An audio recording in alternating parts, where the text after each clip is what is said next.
Yes, Scott, criminal justice makes up about half of that general spending for the county.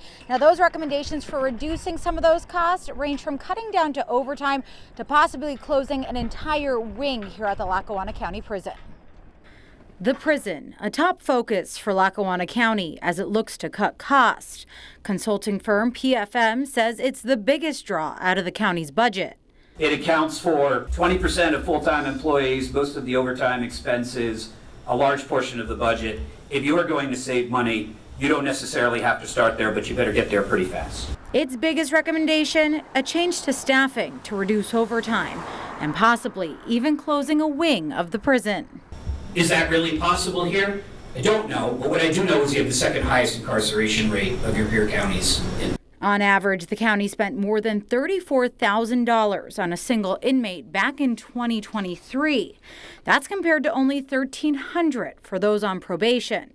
Yes, there are people who deserve to be in the prison, but there are also people in the prison that really are not violent criminals that are there maybe because they didn't pay their child support, and we're paying for them when they should be in a work release center. When you close off a wing, that limits, that gives you extra people to work in the other shifts and other cell blocks. But that's only going to be a temporary thing. If we start getting more customers, then we're going to need to open up those other wings. What can you do to bring the incarcerated population down so that those costs at the prison are lower? The commissioners say adding to those costs is juveniles charged as adults who need to be housed at the Lackawanna County Prison. That's because right now there are no juvenile detention beds throughout more than a dozen counties in northeastern Pennsylvania. According to Pennsylvania law, juveniles must be sight and sound away from adult inmates and have 24/7 supervision by prison staff, drawing on those county resources. Certainly that is a cost. We're still working on a plan to make a wing of the prison part of that juvenile system where we would house some of the most violent juveniles, which is a problem all across the state of Pennsylvania.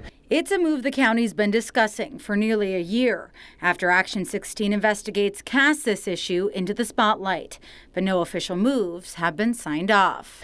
We're also looking long-term at maybe working with other counties to have a regional juvenile detention center. In my opinion, I would like to see maybe a county facility, maybe a joint venture. That way would help save money for everyone, but we'll see. Now, Scott, all of this comes as Lackawanna County's new DA, Brian Gallagher, says he's putting a focus on tackling that juvenile and that gang violence in the county. Both of the commissioners tell me they are working with the DA to implement some of these cost-cutting plans while also making sure the county stays safe. Live tonight in Scranton, Melissa Steininger, Newswatch 16.